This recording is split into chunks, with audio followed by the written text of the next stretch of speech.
shit, yeah, they breath stank. Walk up in the club, dripping like I'm fresh paint. I can see through the facade like an... What's going on, fight fans? It's another great day when you love MMA. Welcome back to Mad Matty Fight Talk. So we got some interesting matchups coming up soon. It's going to be a prime fight card going down October 14th in Manchester, England. And you're going to have the main event between KSI taking on Tommy Fury. And then the co-main event was announced recently, which is actually very interesting. I mean, it kind of makes sense for a prime fight card to have the two prime people on there. But Logan Paul will be taking on Dillion Danis in a boxing match. Very interesting matchups. KSI, as we all know, he's very athletic, has a huge following on YouTube. I believe he has like 16.3 million followers or subscribers on YouTube. So he has a massive following on that. One of those guys, man, got into the boxing realm and has been having a lot of success ever since. And it's pretty cool that these guys are putting on a platform for other YouTube, TikToker, social media kind of people to get on there. Because not all of the time these guys can fight, but every now and then, you know, you see a banger like Salt Poppy. That dude has some crazy hands. I love watching him fight. But yeah, KSI will be taking on Tommy Fury in the main event, and Dillion Danis and Logan Paul to be the co-main. Now, the main event, Tommy Fury, 9-0, taking on KSI, who's 5-0-1. This is an exhibition fight, so it doesn't go towards each other's records. So it's going to be interesting to see how this plays out, because a fight that's not permanently going on your record, you know, it could play a big factor in the fight. Like, you might be willing to take more chances. KSI is not really a professional boxer anyway, so I don't think he cares. He said on Ariel Helwani's show he's going for legacy fights. He's going to build a legacy, which is kind of funny because he's not a pro athlete, but I do respect that. So I feel like he's going to go in there and he's going to try and throw bombs, which has been the way he fights anyway. And Tommy Fury, on the other hand, he could take a little bit more chances in this fight because he knows that his record's not on the line. He doesn't have to worry about taking a loss. There will be a quote-unquote winner of the fight, but it doesn't go on your record. It's not permanent, blah-de-blah-de. So it's going to be interesting to see what happens here. Now, Tommy Fury, we know, has the quicker hands. He's a little bit more quick than KSI will be. Is a little bit more fluid with the punching abilities. And KSI is known to throw hammers. He's going to be trying to throw haymakers at this dude and knock him out. I mean, I think his goal, KSI's goal, is to stop Tommy Fury inside of the 10 rounds. And I believe these guys are fighting at 180 or 185.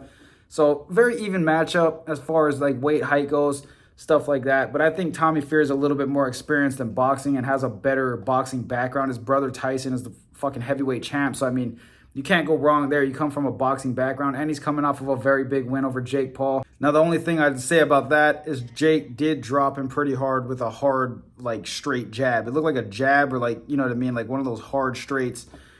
Sent him sitting him down. It didn't really look like a bad knockdown, but it ended up being a knockdown. So that could come into play into this fight. You know, KSI throws heavy hands, and he likes to sneak elbows in there, as we saw in one of his last fights.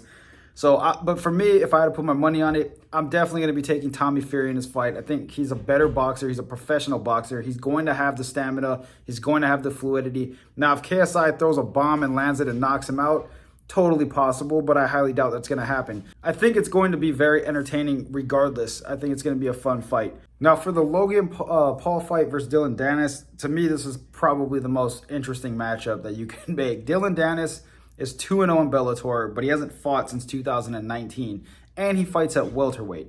I know the guy's a little big-headed. He's very, very good at jiu-jitsu. I'm not going to take away from his accolades, but he trains with Conor McGregor, so I feel like he thinks he is Conor McGregor. He's been in a lot of Conor McGregor camps.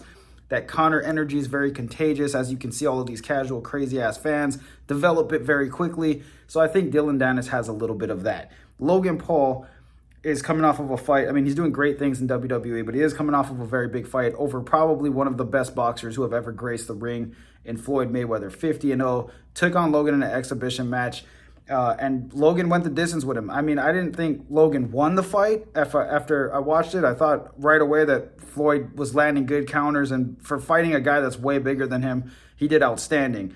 Now, granted, Logan isn't a professional boxer, but still, the weight difference was insane, and Logan is very athletic. Let's give the man some credit. He has power. He's very athletic. Floyd did great in that fight. But regardless, Logan stepped in there against one of the greatest boxers of all time. Now, Jake gets a lot of shit about the guys he fights. To me, fighting Floyd Mayweather, you know, that's leaps and bounds above everybody that Jake Paul has fought. Although there's a big size difference, Logan still deserves credit for that. Now, Dillion Danis, on the other hand, 2-0, like I said, in MMA, has never boxed professionally or that I know of. His hands don't look too bad. I mean, I watched some sparring footage. I watched some videos of him training and hitting mitts. They don't look too bad, but I just don't think he's a boxer. It's not his forte. When he was fighting in Bellator, if you go watch his Bellator fights, these were jiu-jitsu things. He was taking guys down. He was submitting them. He was grounding and pounding them, controlling them on the ground. He wasn't standing and banging with guys. Now, I'm very curious to see what's going to happen in this fight. I'm betting on that fight. I'm 100% taking Logan Paul. Bigger, way stronger. He's going to lean on him a lot. Now, Dillion might be able to do some work in the clinch because he is a good grappler, but I think Logan's going to outwork the shit out of him. That dude's a freaking purebred athlete. He has heavy hands. I think he ends up getting a late knockout in this fight because I just don't think Dillion is going to be able to hang with him. If Dillion ends up winning this, and first of all, if both of these guys, if they even show up to the fight, I'd be impressed. It seems like both of them are a little prissy, like, oh, I want this, oh, I want that. The money's not right, the weight's not right, whatever. I just don't know if it's actually going to happen because it is in October 14th.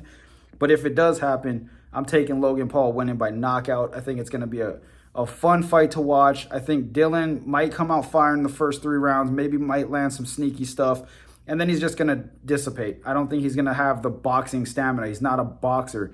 Nate Diaz is great at jiu-jitsu, but he had good boxing, and he still couldn't outwork Jake Paul. So what's going to happen to Dillion? Dylan's hands are not even near the level of Nate Diaz. So I just see Dillion getting his ass beat, bro. It's going to be KSI losing to Tommy Fury. I got Tommy Fury winning, and then it's going to be Logan Paul with a knockout over Dillion Danis. Hit me in the comments, guys. Let me know who you guys have winning these fights. Don't forget October 14th, the Prime fight card going down in Manchester.